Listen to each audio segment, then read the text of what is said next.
Before doing this tutorial, please ensure you have downloaded the Procreate app and that you have an Apple Pencil or other tool to work with. Tap the symbol to open the Procreate app. On the upper right, hit the plus button for a new canvas. Select a canvas size you like. You can also create custom sizes. By pinching in and out with your physical hands, you can zoom in and out on the canvas. You can also rotate it. Tap the two squares icon and tap the background. This is the layers palette. It selects what layer you want. Think of them as see-through layers of plastic layered on top of each other. Tapping background color, you can then go into the color picker. Select a color. I find the bright white more painful and distracting on the eyes, so I advise a gray or mid-tone color. You can even start with a color as long as it's not too distracting. I find this better than pure white, but you can always leave it white if you'd like. Now tap the plus button here. This allowed a new layer. Double tap the word layer 1, go up to rename at the top left here. Then use the keyboard to name it. Do the same here. Here I'm making a sketch in a background layer. Tap and hold and pull the layer underneath. You can change the order of layers this way.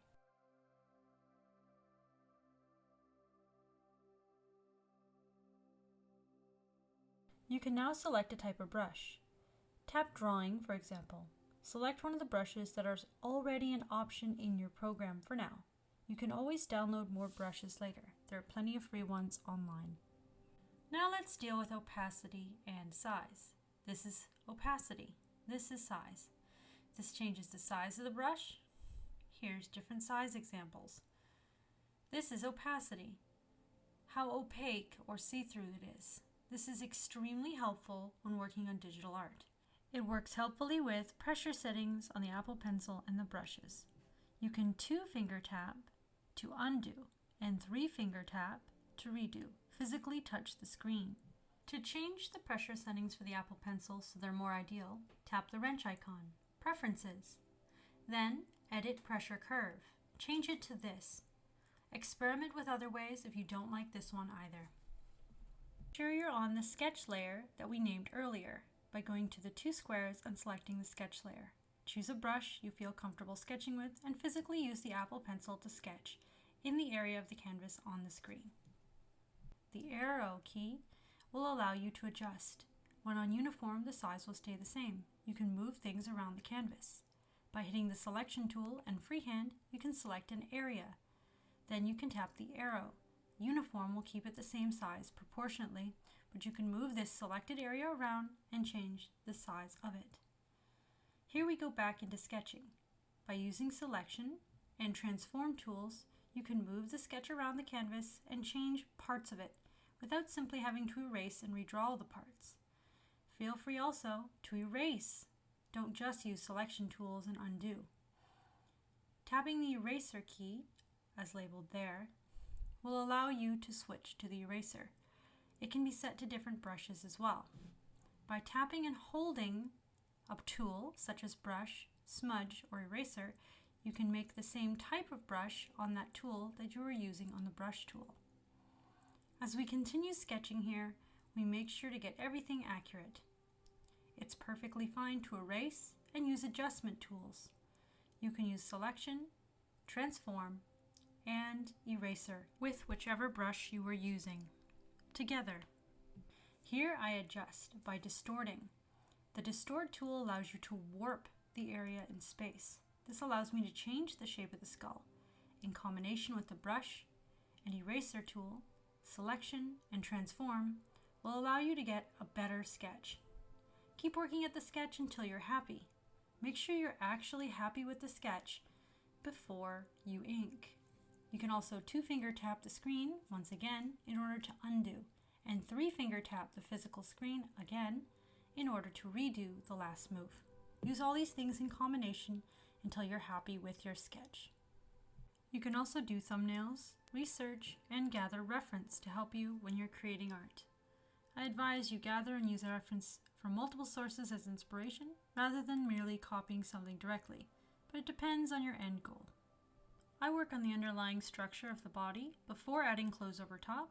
I'm also going to add hair on its own layer above so that I can do more adjustments to the hair without worrying about underlying sketch. This is even more superior than traditional art because it's better to use the tools you have digitally to your advantage rather than ignoring them for no apparent reason. Use new layers even for sketching for reasons like this.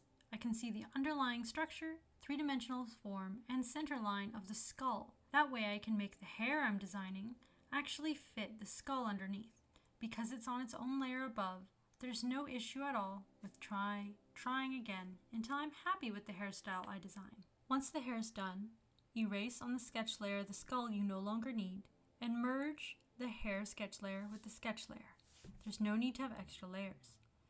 Tap the N. See opacity. Now adjust the opacity of the layer. If you choose to lower the opacity, it'll be easier to not be distracted by the sketch lines when you ink. Now hit the plus button. Create a new layer. Rename the layer Ink or Inking, or to some effect. Go to the brush palette and select an inking tool. If you're unhappy with the one you selected, try another one. If it's too small or too large, adjust the brush size. You can ink with rough brushes or smooth brushes. This example here will use very smooth inking, just as an example. Just as if you were inking on a piece of paper, draw and flick your wrist. Ink the same way you would traditionally, pretty much. If the screen has no protector, I do advise you get one. You can get ones that imitate paper, or have one that's still fairly smooth. It'll help protect your screen.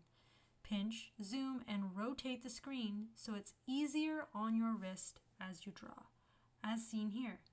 There's no reason not to rotate the screen or rotate the image on the screen in order to make it easier on your wrist and body. You can use the 2-finger tap to undo, 3-finger tap to redo.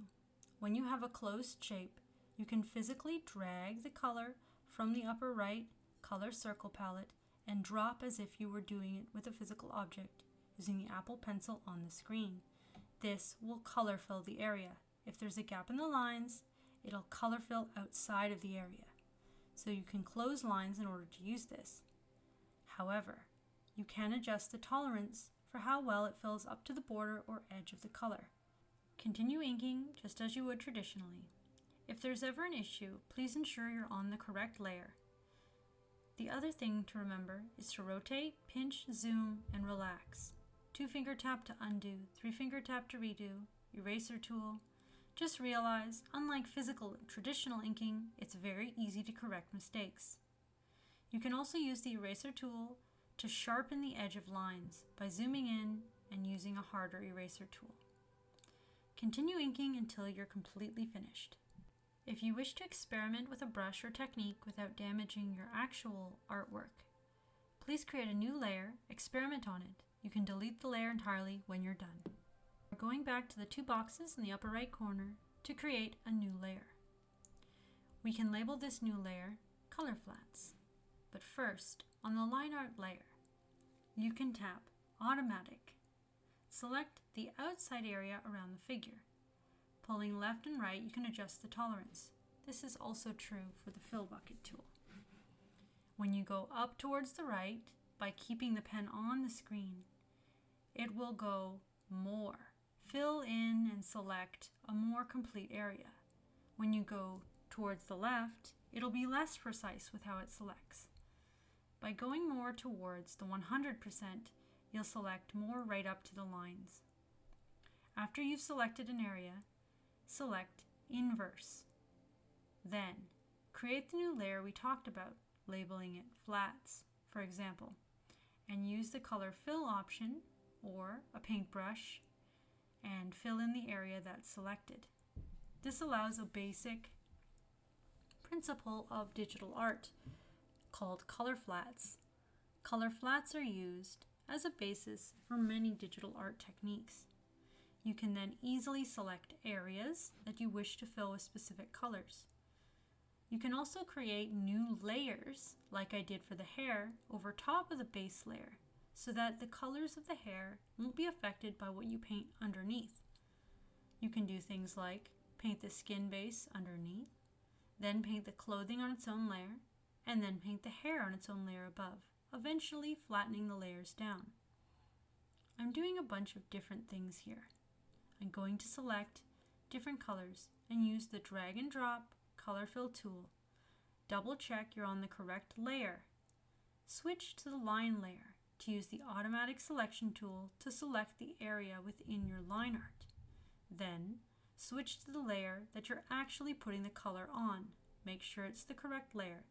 Then drag and drop with the color fill bucket tool to fill in large areas. You can also simply use a very large, very opaque brush tool and actually physically stroke in these areas. This way, you fill in the large blocks of color before adding reflected light, colors that also add to the base color, highlights, and shadows. Now use a more painterly brush. Spectra is a very good brush that comes in Procreate 5.0. I advise you lower the opacity and raise the size to do large areas. You can change the size and opacity of this brush as needed. I'm adding warmth into the skin by painting with a large, low opacity Spectra brush on the skin layer. Make sure to set this layer to Alpha Lock so you only paint in the areas you set the color flats. This can be done like this. Selecting the layers palette, then you select the layer, then you select the Alpha Lock option. Now it's set to Alpha Lock and you'll only paint on that layer in the area that you've already previously put down anything. It's extraordinarily useful. You can also set a layer set above to any other layer to something called clipping mask by selecting that as one of the options in the same area. This means that particular layer will only paint where there's already paint on the layer below. If several clipping mask layers are on top of each other, they'll all be clipped to the one below that is not clipped. You can use different colors on the color wheel. Drag the pen around to select a different color. The eyedropper color picker tool I just showed you there can also be used to get a color from the picture. You can also hold your finger literally on the screen to pull up the eyedropper color picker tool. I do also have another video specifically on creating color palettes. Another good technique is to use the selection tool under freehand. Select a specific area. Then using a larger brush, you can paint in only the selected area. This allows you to get hard shadow edges or barriers between colors. By painting the clothing and other features in layers above, I don't have to worry about going over the edges when it comes to the skin color. I can just make a new layer. I can also make layers in different modes. I can rename them and experiment. I can rename it and reorder the layers, as we showed before. I can shift the layer type. By tapping the N, I can go through a list of layer styles. Then I can select Multiply. Multiply deepens and makes colors a little duller. It's great for shadows if you don't want to pick each shadow color individually. Then I can go in and select very many areas all at once on the line layer. Going back to the shadow layer, I can now paint only in the selected areas. I can adjust the brush size and opacity and the color I'm using. I can also use everything we previously learned in the video. Eraser tool, two-finger untap. You can also use the Smudge Tool in order to blend and mix colors together, affecting the brush size and opacity of the Smudge Tool. You can also switch which brush the Smudge Tool uses. There's a lot of things you can do in this process to help yourself along the way.